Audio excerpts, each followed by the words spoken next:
السلام علیکم ورحمۃ اللہ وبرکاتہ۔ آج کے اس مختصر درس کے اندر ہم آپ کے سامنے احادیث صحیحہ کی قطعیت پر اجماع اس حوالے سے علماء دیوبند حیاتی اور مماتی علماء کی عبارات پیش کرنا چاہتے ہیں کہ صحیح البخاری اور صحیح مسلم کی حدیث کے اوپر تمام علماء کا ان روایات کے اوپر اجماع ہے۔ تو آئیں سب سے پہلے ہم آپ کے سامنے علامہ ملا علی قاری رحمۃ اللہ علیہ کی مرقات المفاتیح جلد 1 صفحہ 58 سے عبارت پیش کرتے ہیں۔ ثم اتفقت العلماء على تلقی صحیحین بالقبول وانہما اصح الکتب۔ علامہ ملا علی قاری رحمۃ اللہ علیہ فرماتے ہیں کہ علماء کا اتفاق ہے کہ بخاری مسلم کو تلقی بالقبول حاصل ہے، اور یہ دونوں کتابیں تمام کتابوں میں سے صحیح ترین کتابیں ہیں۔ نمبر 2، علامہ ذیلی حنفی وہ فرماتے ہیں کہ اعلیٰ درجۃ صحیح عند الحفاظ ما اتفق علیہ شیخان، نصب و رایہ جلد نمبر 1 ہے، صفحہ نمبر 421 ہے۔ فرماتے ہیں کہ حفاظ حدیث کے نزدیک سب سے اعلیٰ درجے کی صحیح ترین حدیث وہ ہے جس کی روایت پر امام بخاری اور امام مسلم کا اتفاق ہو۔ اور اسی طرح جو ہماری صحیح بخاری ہے، اس کا جو درسی نسخہ ہے بخاری شریف کا، اس کی پہلی جلد ہے، اس کا صفحہ 4 ہے، مقدمہ سے بخاری درسی نسخہ، اس کے اندر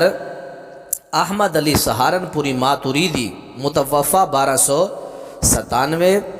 ہجری وہ فرماتے ہیں کہ اتفق العلماء علی ان اصح الکتب۔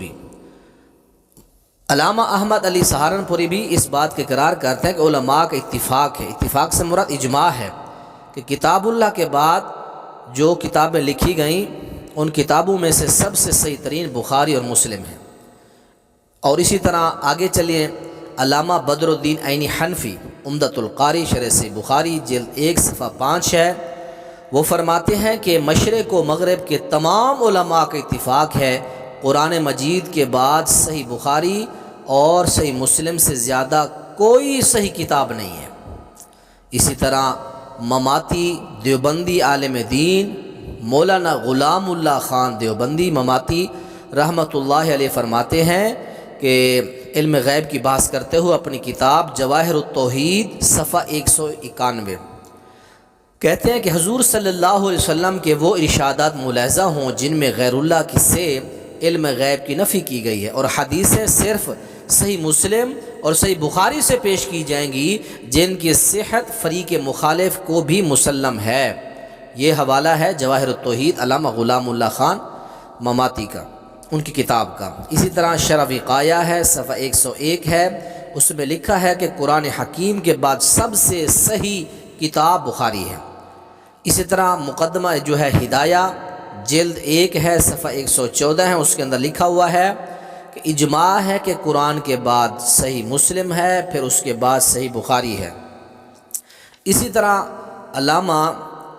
یہ بزرگ جو ہے شاہ ولی اللہ محدث دہلوی فرماتے ہیں تمام محدثین کا اتفاق ہے صحیح بخاری اور صحیح مسلم کی تمام متصل مرفوع احادیث یقیناً صحیح ہیں۔ یہ دونوں کتابیں اپنے مصنفین تک بالتواتر ثابت ہیں، جو ان کی توہین کرے وہ بدعتی ہے، جو مسلمانوں کے راستے کے خلاف گامزن ہے۔ یہ حجت اللہ البالغہ اس کا صفحہ اس کی جلد 1 ہے، اس کا صفحہ 134 ہے۔